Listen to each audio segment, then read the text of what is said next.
एक मोठी बातमी येते। ठाकरे गटाचे खासदार भाऊसाहेब वागचौरे हे नॉट रिचेबल झालेत।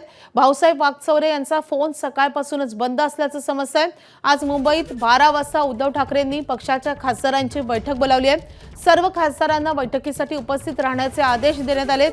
दुपारी 12:30च्या दरम्यान या बैठकीचे आयोजन करण्यात आले।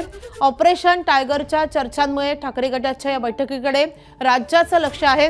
शिर्डीचे खासदार भाऊसाहेब वागचौरे मात्र सकाळपासूनच नॉट रिचेबल झालेत।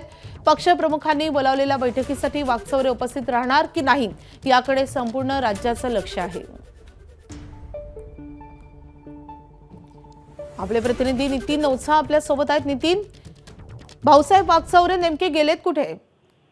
माझे निश्चितच जर पाहिलं तर गेल्या 2 महिन्यांपासून ऑपरेशन टायगरची राज्यात चर्चा सुरू आहे। या सगळ्या पार्श्वभूमीवर आज उद्धव ठाकरेंनी राज्यातील सर्व खासदारांची बैठक देखील बोलावली होती। मात्र गेल्या 2 दिवसांपासून भाऊसाहेब वागचौरे जे आहेत ते आपल्या कुटुंबासमवेत पुण्याला गेल्याची माहिती होती। कालपर्यंत त्यांचा फोन देखील सुरू होता, मात्र आज सकाळपासून त्यांचा फोन बंद येतोय।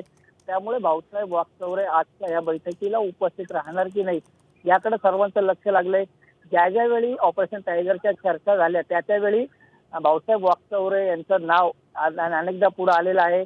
शिर्डीमध्ये जो मेळावा झाला होता शिवसैनिकांचा, त्या मेळाव्यात देखील चंद्रकांत खैरे यांनी भाऊसाहेब वागचौरे यांना आव्हान केलं होतं की त्यांनी कुठेही जाऊ नये। या सगळ्या पार्श्वभूमीवर भाऊसाहेब वागचौरे आज या बैठकीला जाणार की नाही याकडे सर्वांचं लक्ष लागलंय। माधवी, नक्कीच या 9 खासदारांपैकी आता किती खासदार या बैठकीला उपस्थिती लावतात हे पाहणं अत्यंत महत्त्वाचं असणार आहे। या संदर्भात नितीन तुमच्याकडून अपडेट जाणून घेत राहू। सध्या धन्यवाद या सगळ्या सविस्तर माहितीसाठी।